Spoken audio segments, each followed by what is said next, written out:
In 1980, the spectacular rise of the young Finnish rally driver Ari Vatanen was charted in a film called The Vatanen Touch. My actual rallying started as far back as 71, when I bought a second-hand rally car with my cousin.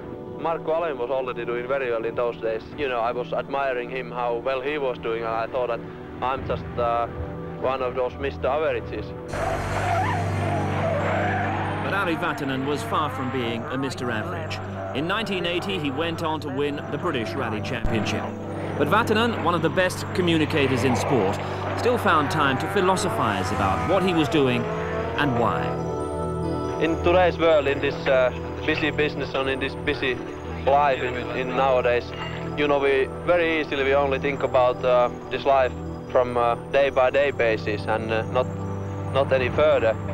You know, recently I have realized that it is how wrong it is if for example, if in my life the priority number one was rallying, and I feel that, you know, we are created by God, and you know, the God and His plan for my life comes first, and let's say marriage comes next, and then comes the rallying. But still I want to do my rallying as well as I can.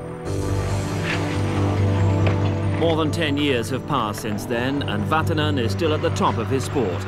The car may have changed, but his approach to life is very much the same. A lot has happened during these 11 years, but maybe then I said it in a naive way, I don't know. But still my views are the same.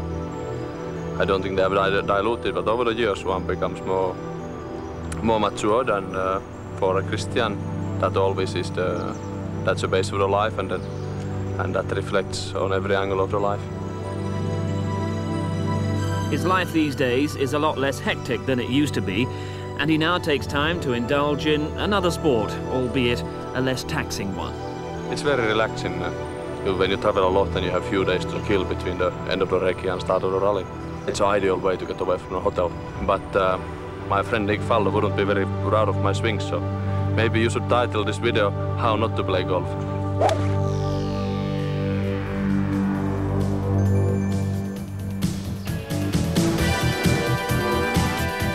In the late 70s, Vatanen joined the Ford team, taking the seat vacated by his idol Markku Alén.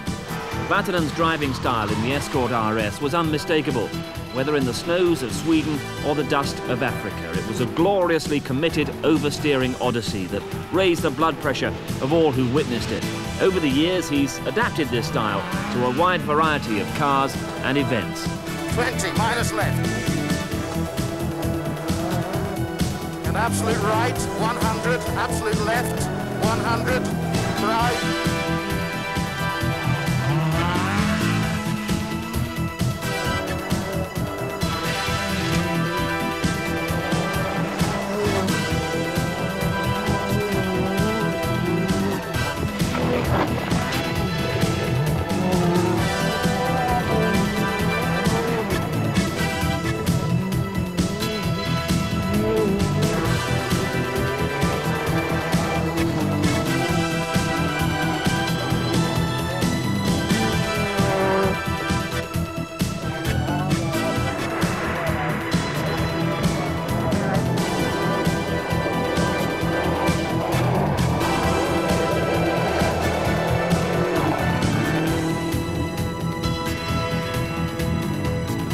Apart from that glorious driving style, there are other links between Vatanen's past and present rallying activities. His boss now in the Subaru team, Dave Richards, was once his co-driver. We'll have a think about what to build up, see what Ari thinks, and have another pair with the front springs. Yeah. I'm going to have to throw front dampers up on both tomorrow, aren't we, all the time? What's happening with them? Back in 1981, Vatanen and Richards were driving not for the official Ford Works outfit, but for the David Sutton team, who'd been given the task of chasing the World Championship on their behalf. This was a monumental task for a private team based in the UK, who had to do a dozen major rallies spread over 4 continents. Manpower and resources were often stretched to the limit, but no one spared themselves in the effort to win.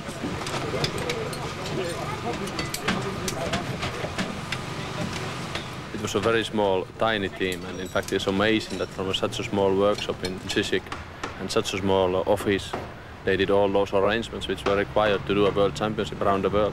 And we were up against Works Fiat, and new four-wheel drive Audi Quattro was also the market. And it was, you can really say it was one of those old good golden days.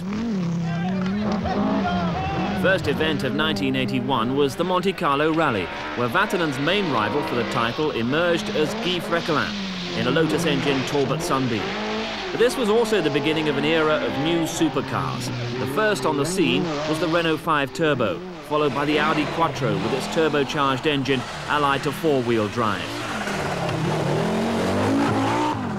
It was this combination which made the conventional Fiat Abarth 131, the Talbot Lotus, and the Ford Escort in particular seem outgunned for both traction and power. It was just going to be phased out because new generation, that means four-wheel drive cars, were coming in terms of Audi Quattro at the time, which was revolutionary. But apart from that, it was the most competitive car, and for me most enjoyable, very spectacular car to drive. And people still envy those times when they look at the four-wheel drive cars today, which are of course a lot faster but not quite as spectacular. The Monte Carlo was won by Jean Ragnotti's Renault ahead of Freckelin after both the Audis and Vatanen's Escort retired. Here in Sweden it was a straight Audi versus Ford battle.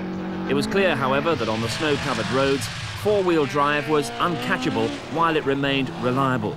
Despite setting a pace that left the Swedish drivers behind, Vatanen had to give best to fellow Finn Hannu Mikkola, who thus chalked up Audi's first ever World Championship win.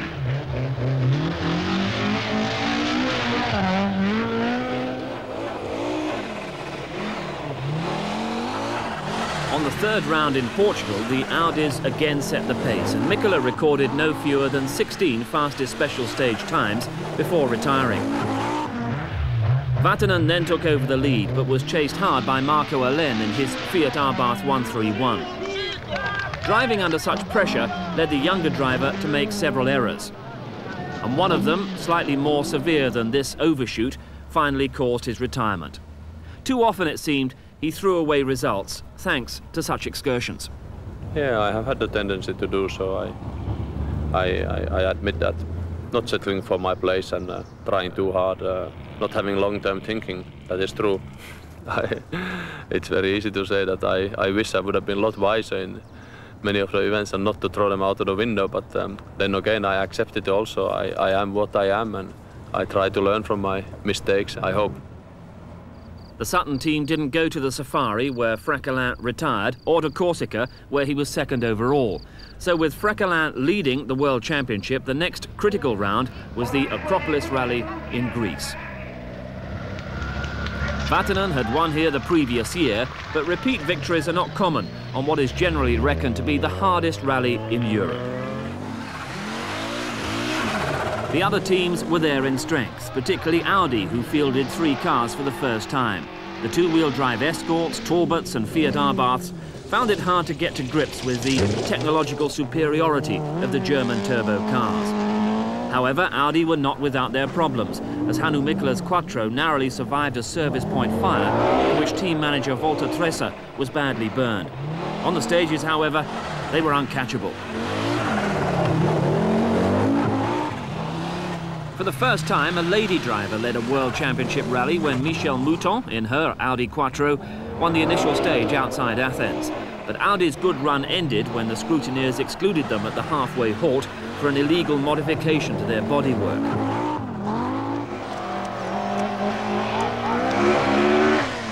The battle was then between Vatanen and the Fiat Abarth pair of Marco Alén and Attilio Bettiger, with Freckelin in the Sunbeam Lotus chasing hard to stay fourth and retain his lead in the World Championship. Knowing what it took to win in Greece made it easier for Vatanen to resist the pressure from the might of the Fiat team, and he kept a rein on his more extravagant tendencies.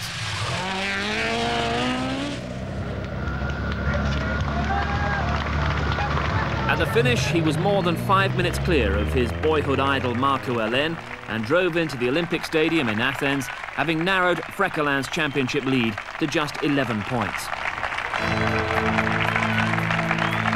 The scene now moved to South America. In Argentina, things looked good until an engine problem intervened. Vatanen had a spectacular accident making up time and thus let Fräkelän go on to win the rally. The Escort was completely rebuilt and both it and Vatanen were sufficiently recovered to win a few weeks later in Brazil. But rival Fräkelän came second and thus once again kept ahead in the title race. Going into the Thousand Lakes, the situation was that Fräkelän led the championship by 26 points. On his home event, Vatanen had to have an advantage. It was the one rally above all others of special significance to a Finn. Yeah, I guess so, and particularly now in these days when all the top Finnish rally drivers only do one rally in Finland, which is the Thousand Lakes. So it's, you know, we have a sort of really emotional thing for this rally because the only time we meet in front of home crowd, and I guess that makes it special. Apart from the Finns, the rest of Europe had crowded in to compete on the switchback stages that make the Thousand Lakes memorable in every sense of the word. Fräkelän, though, was missing, leaving Talbot's honour to be upheld by Henri Toivonen and Stig Blomqvist.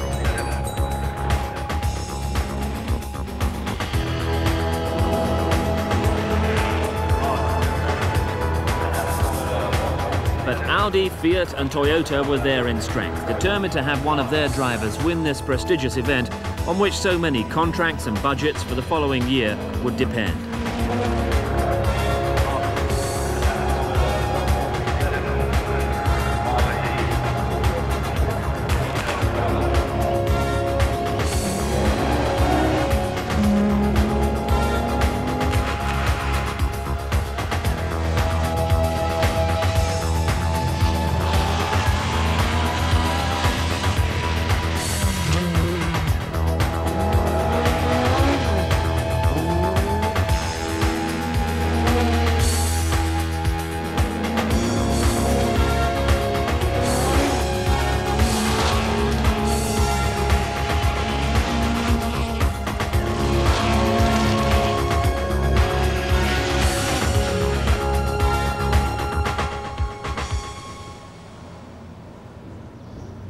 As in Greece, Mikkola's Audi was flying, almost literally, on the yumps of the Finnish forest.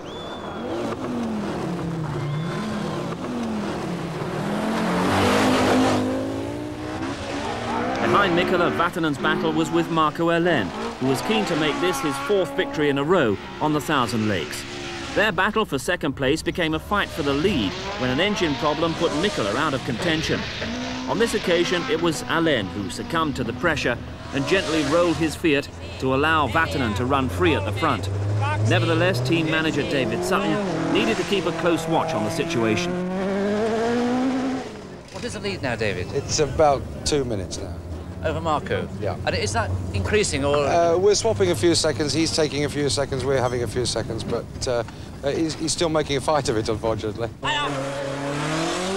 With the roads drying out and the speeds increasing, it was clear that the Fiat and the Ford were closely matched. Both drivers had a lot at stake, and no quarter was given on either side. It was a kind of a turning point in a championship, and it would have been easy to settle for the second place instead of fighting it out with Marco Elén, to whom I had lost it on a couple of previous years. But we chose to fight and we ended up winning it, and that gave really, it felt very, very sweet. I still remember it. It was very good. It must have been hard to tell which was sweeter, the accolade of the home crowd for his first Thousand Lakes win, or the 20 points towards the World Championship.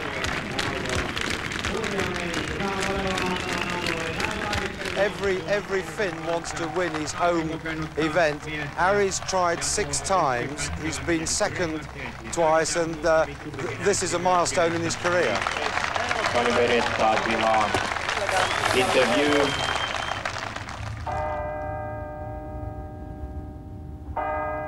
With a mixture of tarmac and gravel stages, the San Remo rally was a likely event for Guy Fräkelän to increase his championship lead.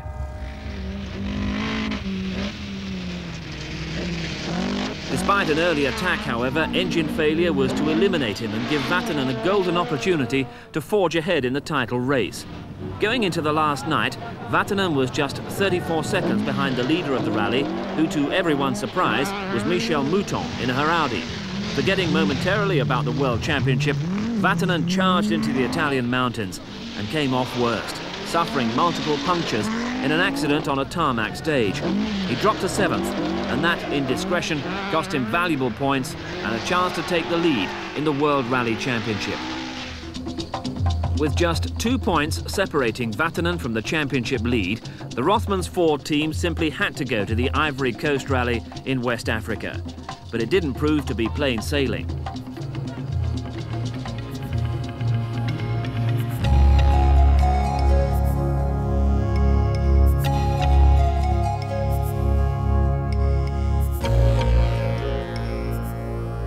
I had been to Africa already prior to that. That was as early as '77.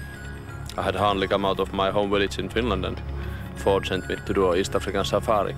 But '81 was my second experience in Africa, and Africa always a real eye-opener. It's even today it's a marvelous continent, and it was a very colorful event. That one in Ivory Coast, we somehow made it to a finish, and maybe we were the last of the 9 finishers, and I can't remember, something like 7 hours behind the winner. But anyway, it's experience what matters at the end of the day. When you're on a rocking chair and you look back over your career.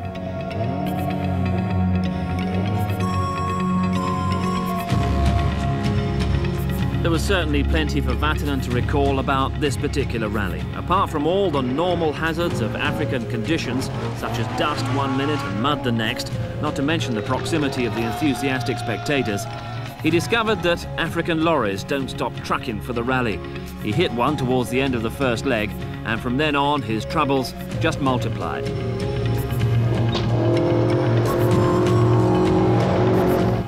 Vatanen is coming? Yes, with the car. Oh, thank you very much. He's driving. Thank you. Where was it before Lomo Sud? 15 kilometers before the last time control. Before the last time control. David Sutton and the team found that they were operating a search and rescue operation when Vatanen failed to turn up at a service point. Il a capoté. The car has turned over? Down this road somewhere. 15 kilometers south, along the south of that time control 16. It was 15 kilometers south of CH16, 16. That is correct. Over. Okay, thank you, David.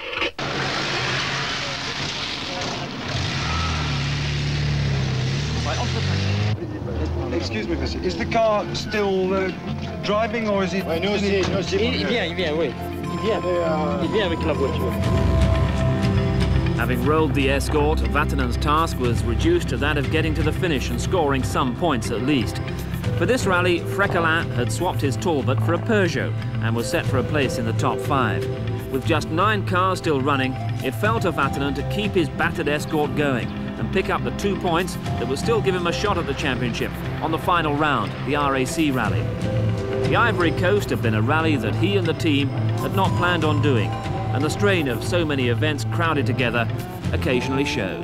I think when you are young and you are hungry for the results, and you look at the life in terms of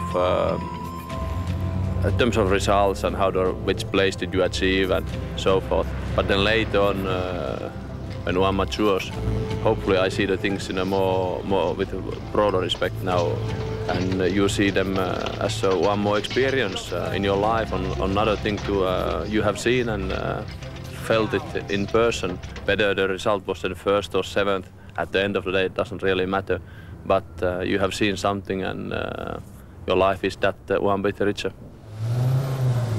So it was that the 1981 World Rally Championship would be decided on the final round. Only 2 men could take the crown. Ari Vatanen, the young Finn whose Ford Escort had finished 4th on the RAC Rally the previous year. And Guy Fréquelin, the veteran Frenchman who knew that he had to finish this rally within 3 places of Vatanen if he was to become champion, but who also lacked experience of the British forests.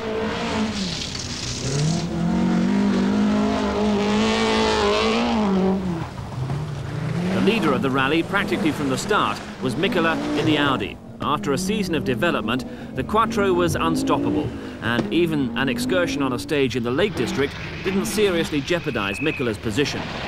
Under normal circumstances, Vatanen might have been tempted to chase his fellow countryman and seal the championship with an outright win. But the lesson of San Remo was still fresh in his mind. He drove carefully, looking after his car while keeping an eye on the performance of Frekkeland. The Frenchman suffered an early delay thanks to a puncture, and while trying to make up for the time lost, tried too hard and crashed out of the rally. From then on, Vatanen had only to keep a place in the top 5 to ensure the title, and he was under no pressure from behind.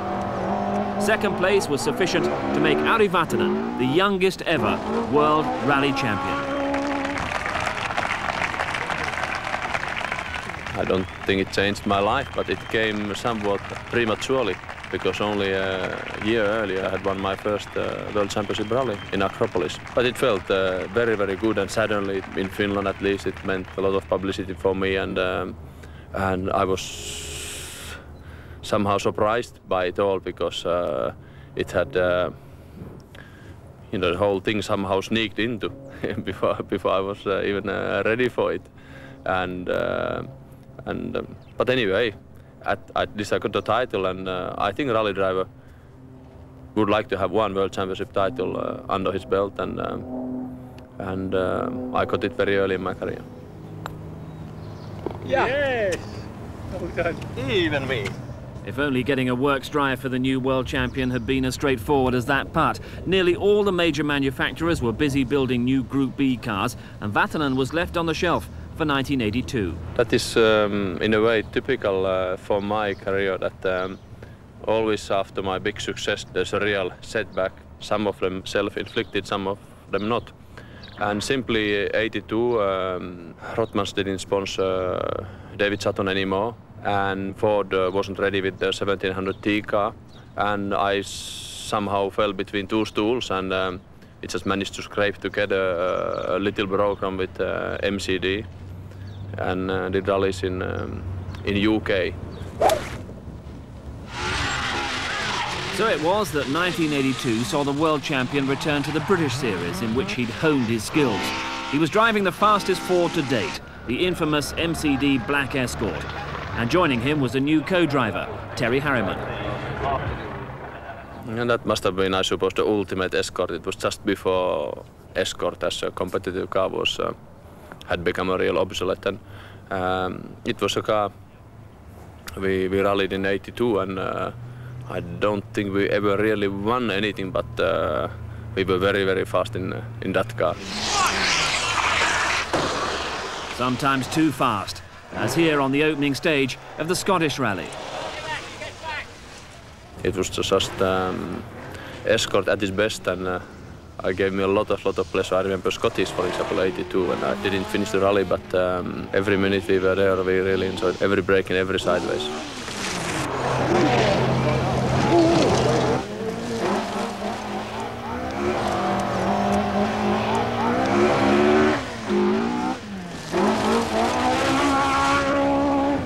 It was certainly life at the limit, and finally on the Manx Rally in September, that limit was exceeded, but the cause of the accident was never certain. I can't even remember. Maybe there have been too many of them. I can't remember it so well. It was a stage which was repeated maybe 2 or 3 times, and each time you go over the same stage, you go faster, you hesitate less, until I just simply went over the limit.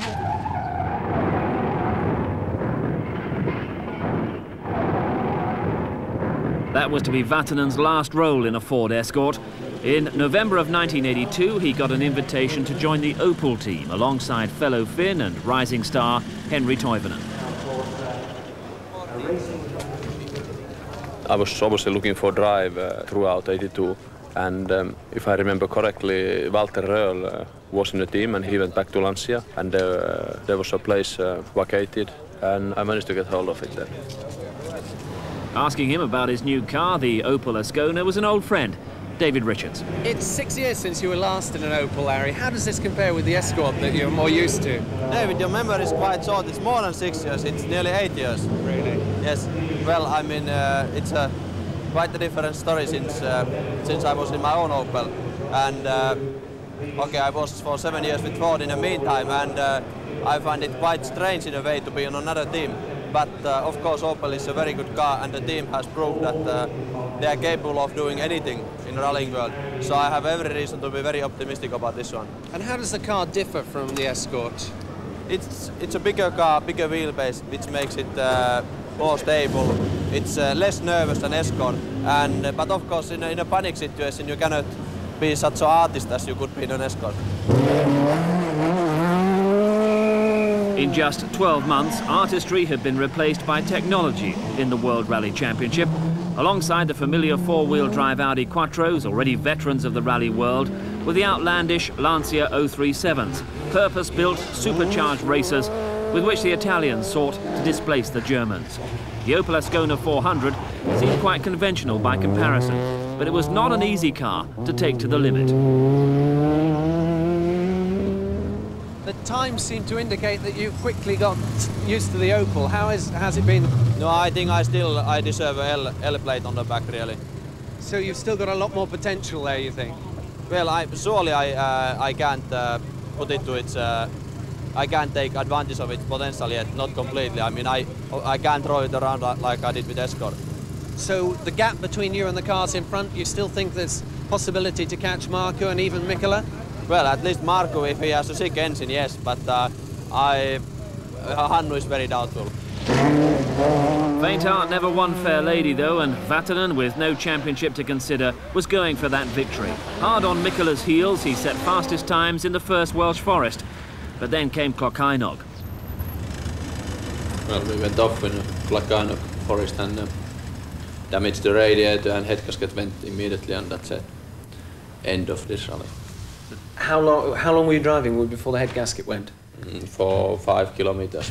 No chance to repair it at all? No, not at all, so this is name of the game now. The name of the game was to bring these technological marvels to the finish of rallies, and in 1983, this is what Vatanen set about doing. On a Monte Carlo dominated by Lancia and Audi, he took 5th place behind them, while on the Swedish rally, he finished 6th overall, behind no less than 4 Audis. However, victory lay just around the corner. East Africa's Safari Rally was the venue for an unlikely win for Vatanen and the now obsolete Ascona. The car was on its very last event, but yes, the win itself was a surprise, and one of the few events where I have been extremely lucky. Normally I tend to see the other side of the coin, but there I was with 1 night to go anymore. I was, I think, on the 7th, 8th place, over 2 hours behind the leader, and by following morning everybody else had fallen by the wayside. And I found myself as a winner in Nairobi, and that gave me a lot of pleasure, because after all, Safari is one of those real classic events, and it's really nice that it's in a pocket.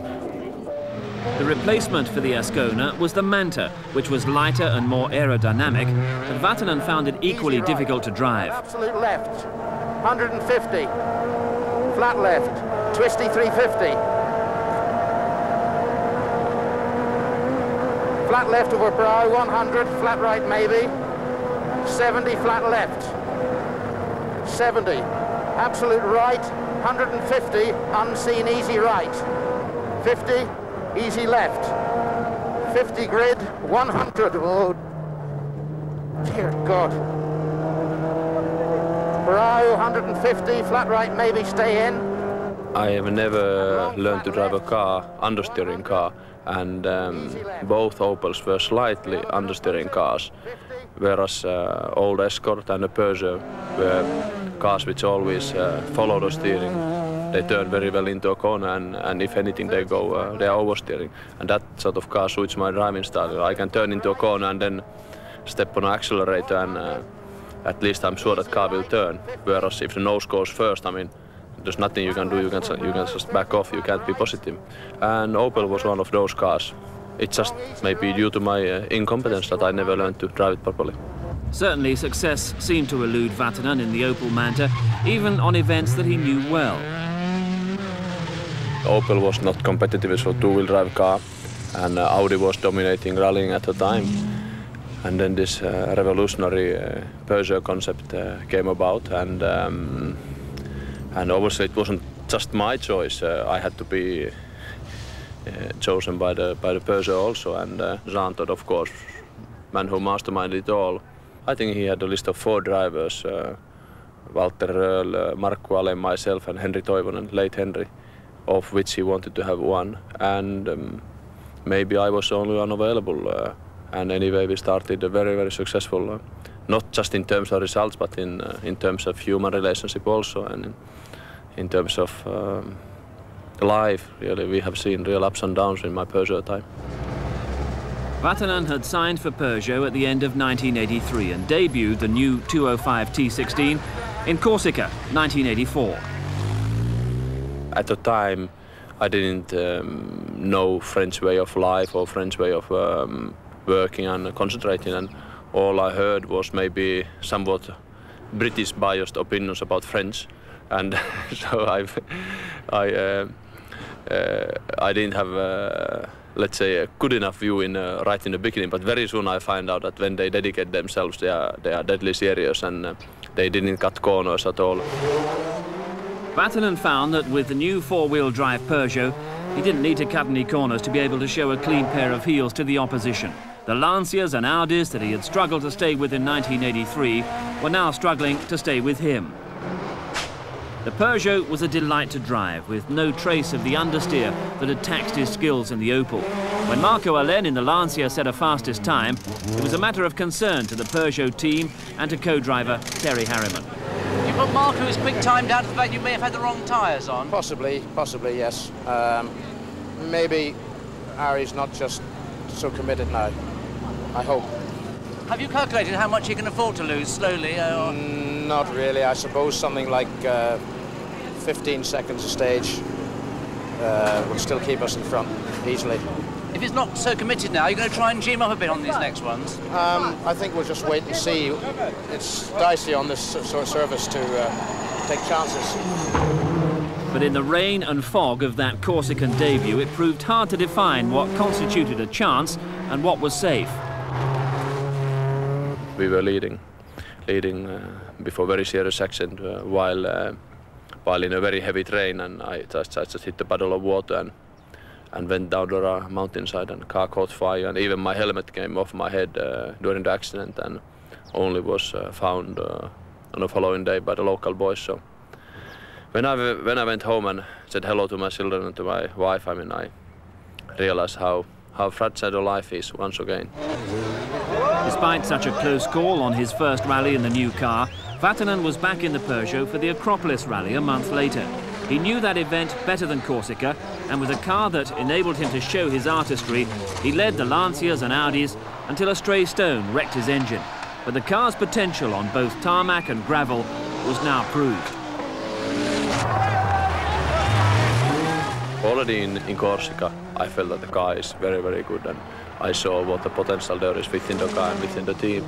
I remember when I first recce, I accelerated the car in some quiet road, and I actually had to slow down, and just Terry and me, we were just looking at each other. I mean, is this car really this fast? And we weren't used to that sort of power and that sort of handling, and it was very obvious that car would be a winner.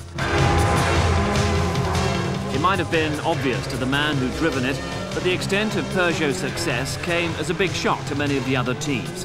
After the failure on the Acropolis, Vatanen won 3 World Championship rallies in a row. They were the Thousand Lakes, the San Remo, and the RAC Rally.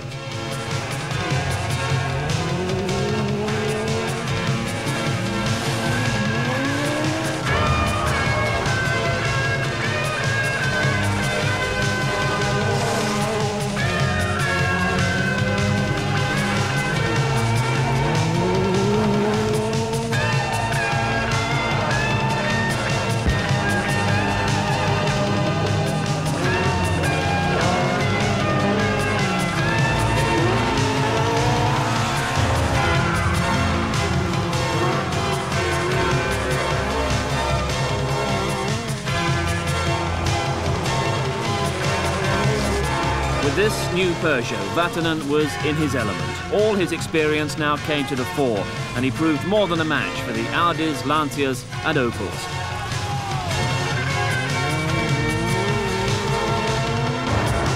The pundits said that the Peugeot with its offset engine would never jump properly in Finland, it didn't appear to bother Vatanen, and he jumped and flew with the best of them on his way to victory on his home event.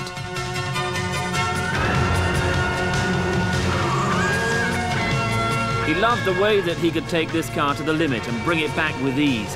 He and the Peugeot seemed to make the perfect combination of style and attack that inevitably leads to victory.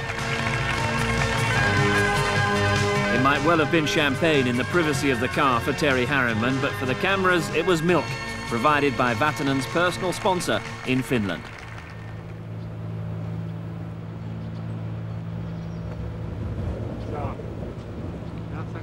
Get in the hole. Ooh.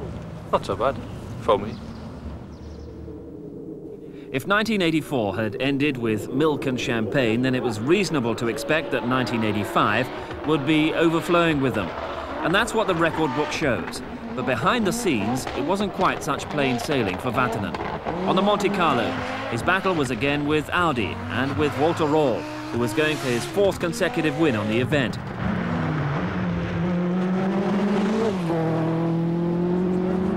After 9 stages, Vatanen held a comfortable lead in what was basically a 2-horse race.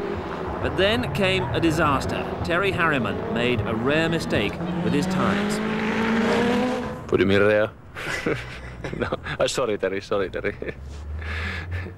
Yes, we booked into time control 4 minutes too early, and that means 8-minute penalty, and we were suddenly, I think, 4.5 minutes behind him then, and then I just could hardly believe the situation. First of all, I'd never been leading the Monte Carlo, and then suddenly the lead is taken away in such a fashion. And first thing I did was I just rang Rita to England and said, please fly down first plane to Monte Carlo now, down to Nice, and come to support me. And then to Terry I said, well, try to forget the mistake you did and just concentrate on your pace note reading, because now if ever you have to read very well, because we tried to attack and we did attack.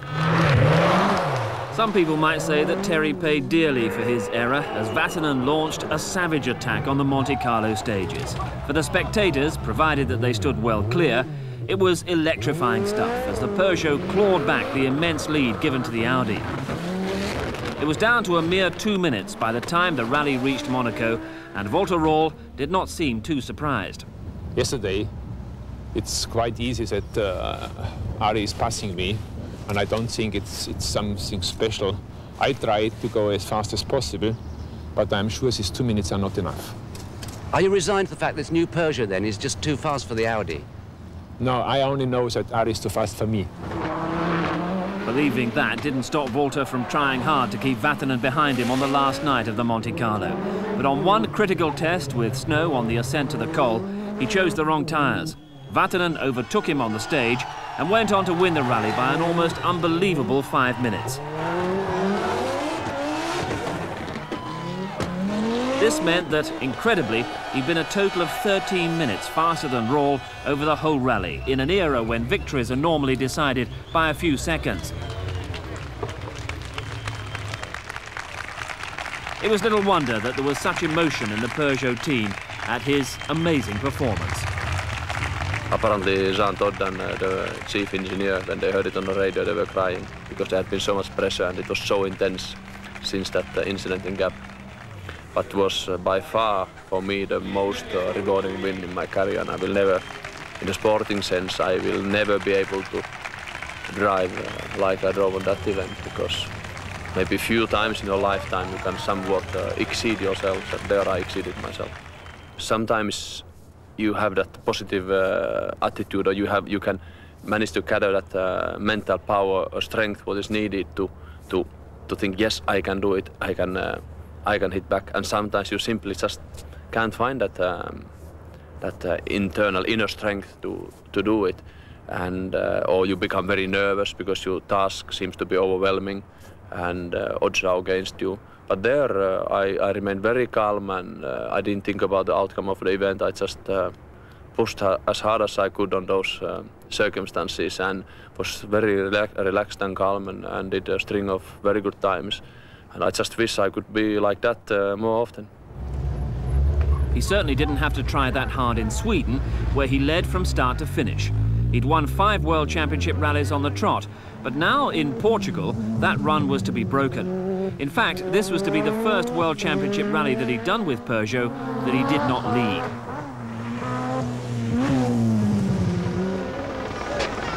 The troubles had started early in the form of a broken rear suspension joint, the result of driving out of an earlier stage on a flat tyre. The next time, there was to be no recovery, only retirement, when an engine sensor failed. The Peugeot struggled as a first-timer on the Safari, but Vatanen got 2/3 of the distance before retiring with an overheating engine.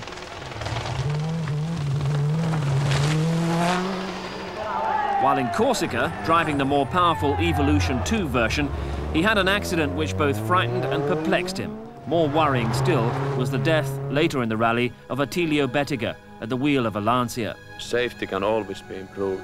There's never a case where we couldn't do some more regarding our safety. And but yes, I do ask sometimes when the death happens, you know, is it worth it? And then, but then human being bounces back, and after a little while, you recover your own energy and you're looking forward. And after all, you are doing something you sincerely love. You are absolutely hooked by it. You know, and reasons why we are hooked by different things in our life that cannot be explained. It's due to several things, and I think human being always find a justification for himself to continue in his pursuit of whatever it happens to be for each of us. On the Acropolis rally which followed, Vatanen retired, but Timo Salonen won for Peugeot. Thus the team were well on their way to winning the manufacturer's World Championship title. Here in New Zealand, the Audis and the Peugeots were quite evenly matched. On the very fast stages with which the rally opened, Walter Röhrl was able to open out a lead for Audi. But when the stages became more twisty, the Peugeots came back at him.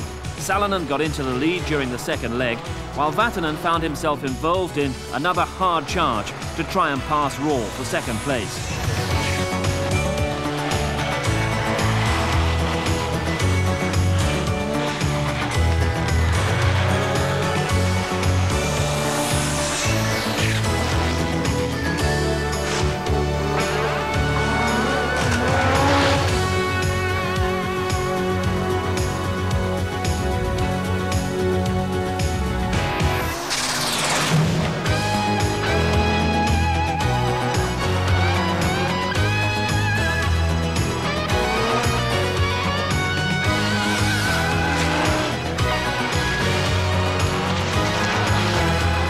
Vatanen's preoccupation in all this was the World Championship for drivers, which he quite legitimately thought could come his way for a second time. I was somewhat tensed up on this event because I knew I had to finish in order to have some sort of hopes alive for the championship. And I did finish second behind the teammate Timo Salonen. On the final morning I managed to pass Walter Röhrl. So it sort of reignited my hopes for the championship. And then I had a few beautiful days at home. I remember the weather in Britain was really lovely, end of June, beginning of July, and had really few good days around the swimming pool with my children and family, and then went on to this fateful Argentinian trip. What happened on stage 2 of the Argentinian rally has been described as the worst survivable accident in rallying history. Harriman escaped relatively unhurt, but Vatanen's injuries were simply horrendous. His life hung on a thread. I still remember most of it, but on the other hand, things seem to fade away. I mean, human is built that way that some really painful memories, at least they don't hurt me anymore. So I feel I'm detached from it. It was a very, very special period. A very dark period in many ways. The plain fact was that Vatanen came extremely close to dying from his extensive injuries. He had a long period in hospital in France and Finland before being thought sufficiently well to go home.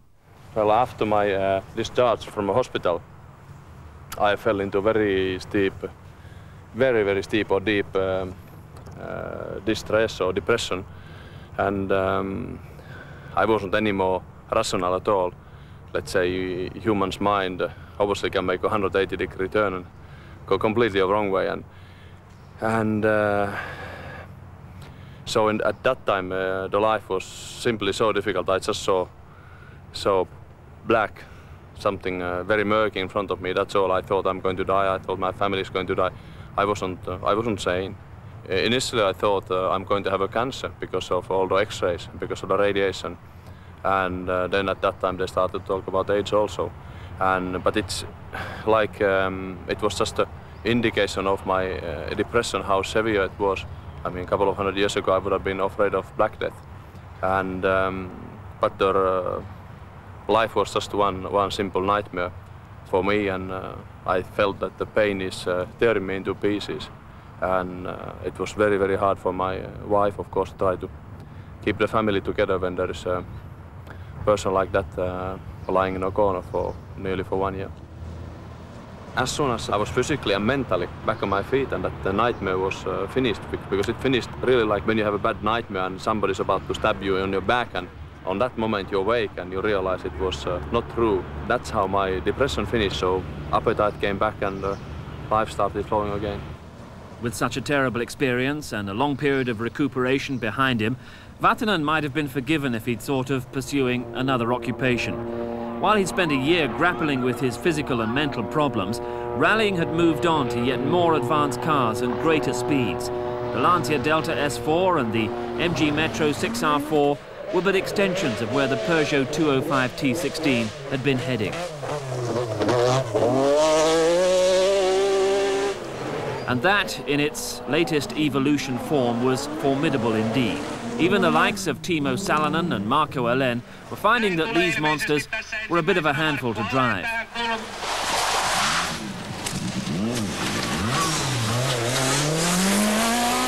And accidents didn't seem to be getting any rarer.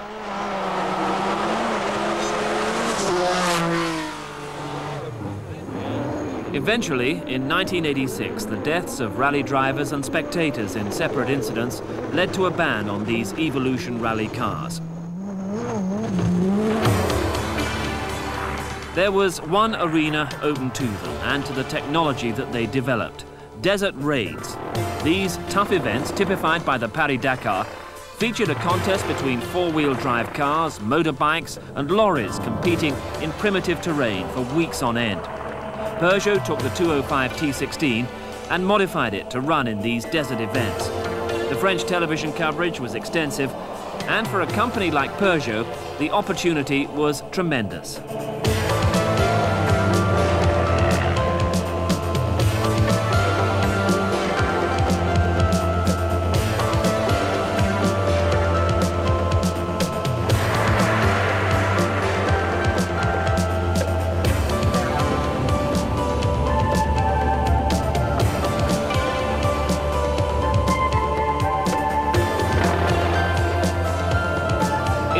To this new adventure that Peugeot and Jean Todt invited Vatanen to return.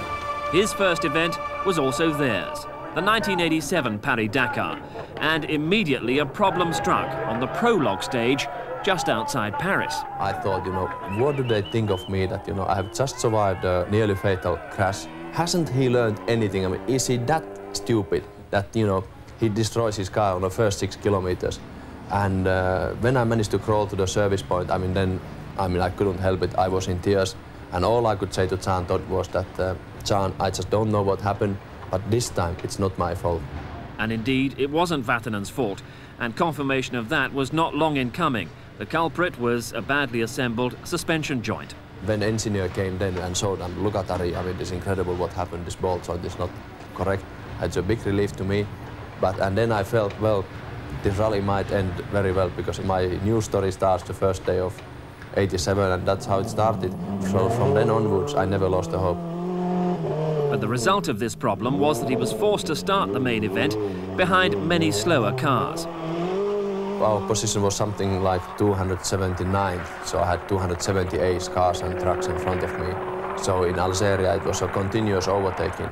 It was a risky business to overtake them, but eventually I got past all of them, and by 3 days later I was then I think in a 5th position or something like that. So I had managed to overtake all of them, but we ate a lot of dust.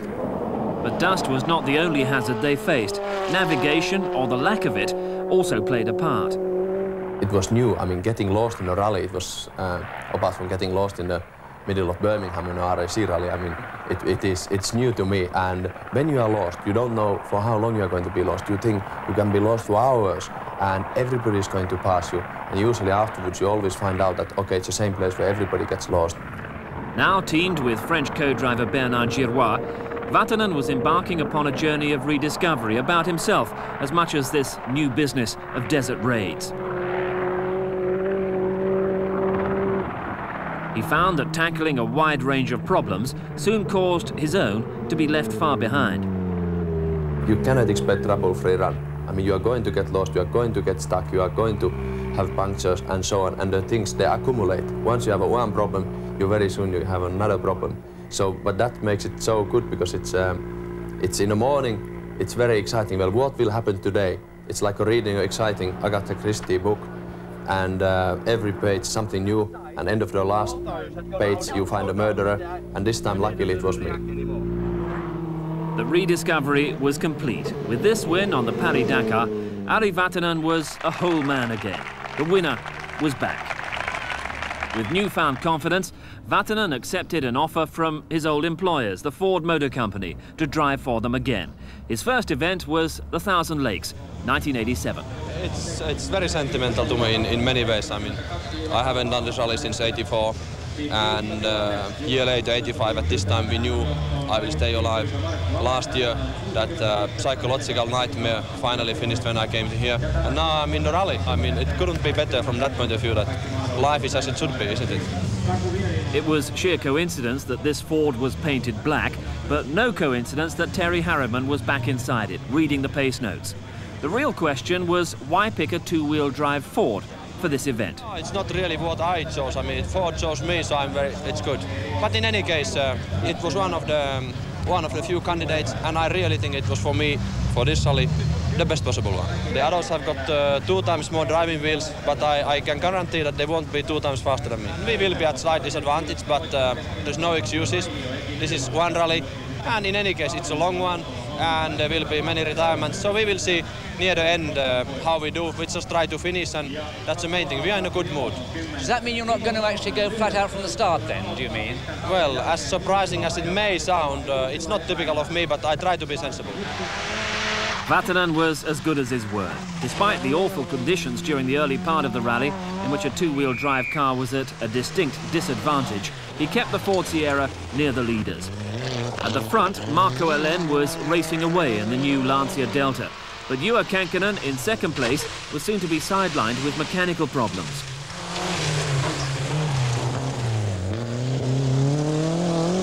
Vatanen soon found himself scrapping for second with Stig Blomqvist in an identical car, and as that contest hotted up, so the odd mistake crept in.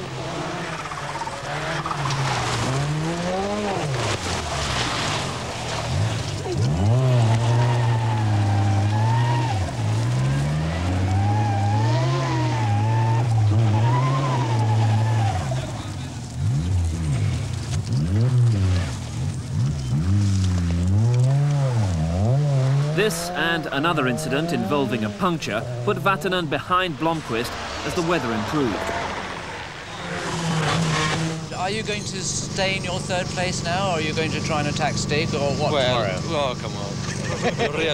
you really knew the answer to that question before you asked. I mean, we cannot let Swede to finish in front of Finn, can we, in Finland? We can't. It would be a big embarrassment, so I'm sorry. I try still. This was no idle threat. Vatanen might not be able to match Elen's Lancia even on a dry road, but his attack on the last day swept him past Blomqvist and into a thoroughly deserved second place overall.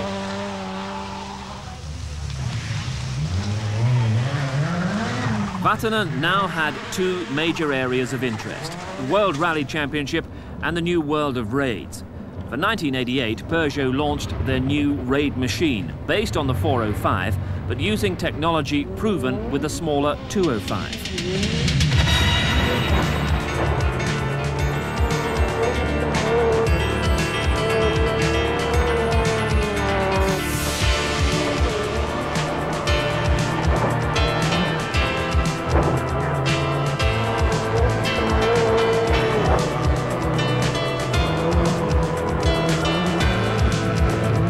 405 was everything that its drivers could have wanted. It was more stable on the high-speed tracks and it rode the dunes better.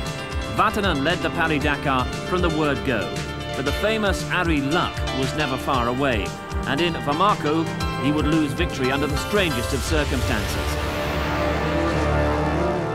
Well, my car one morning was just before, well, a couple of hours before departure, was stolen from a Parc Fermé. Well, kind of a Parc Fermé. It was not a real closed one at all. It was a very busy stadium in Bamako, which is the capital of Mali.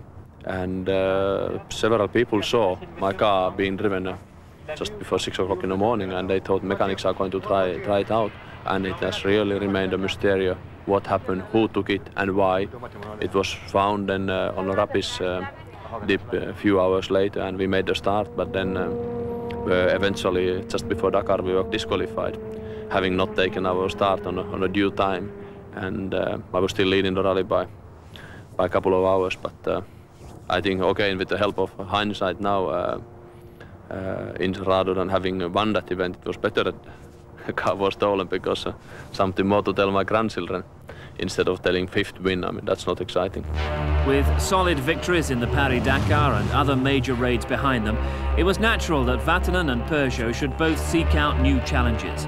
They found one in the famous Pikes Peak hill climb in the USA, where each year since cars were invented, drivers have indulged in the race to the clouds. Normally, this is the reserve of American racing machinery taken from their dirt tracks and ovals. But the arrival of a very special Peugeot 405, based on the raid vehicle, ended all that in 1988. Its four-wheel drive, allied to Vatanen's amazing memory for roads, proved the quickest combination ever seen. Car is the best possible car. 850 kilos only, very, very like a little tiny shopping car, and over 600 brake horse. And only once you can do it from the bottom to the top, and for that is a real test of skill and courage and what have you. And you have a very demanding hill. You climb up to 4.3 kilometers, 20 kilometers of wide gravel road with no barriers, with huge drops in places. That is something I find exhilarating. It really boils my blood in a way, because it's for me the poorest form of rallying, but a real challenge. I would like to go there one more time.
No co-driver was needed for Pikes Peak, but they're essential elsewhere. Vatanen had formed a strong partnership with Bruno Berglund on his second Paris-Dakar in 1988, and happily discovered that he'd also found someone who could play golf to his standard as well. It's important to have some bonding, because if it just stays on a professional level, nothing else, you don't then get that support which is necessary. And you need to obviously get on well as a human beings and to be friends. I have said it before, and I can say it again, that there are two people I don't want to fall out with. The other one is my wife, and the other one is Bruno, because I rate him so highly. The combination of Vatanen and Berglund has become a regular feature of rally and raid results over the past few years. 3 more wins on Paris-Dakar and 1 on the Faroes Rally were ample rewards for their efforts in the Peugeot team, which subsequently became the Citroën team, their current employers for long-distance events. But conventional rallies were part of their plans as well. And when Ford took time out to develop their new Sierra, Vatanen and Berglund found a place with Mitsubishi, starting with the RAC Rally of 1989.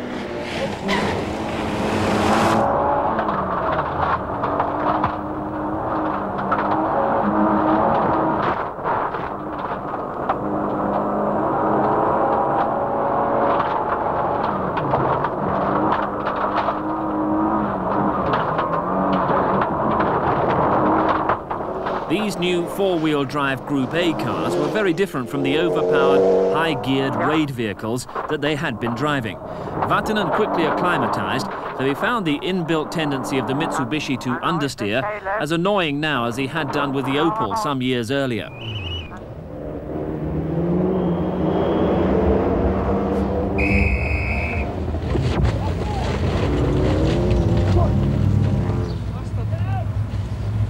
Despite this roll and the damage caused, Vatanen went on to finish 5th overall.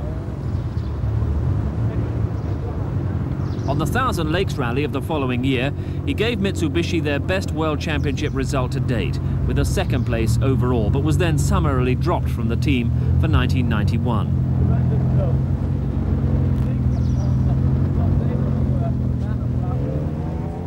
To talk to him is to realise that his thoughts still turn to that 2nd World Championship that was so cruelly denied him back in 1985. No, I would be very surprised having won it once.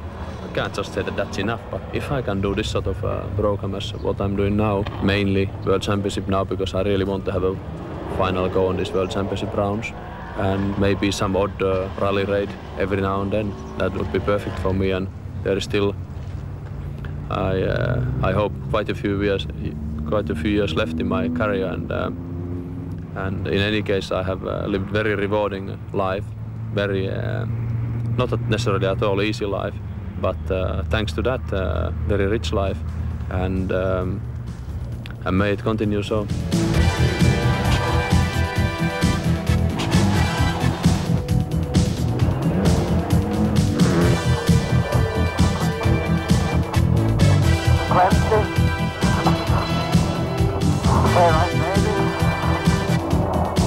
Double board left of a brow, into narrow.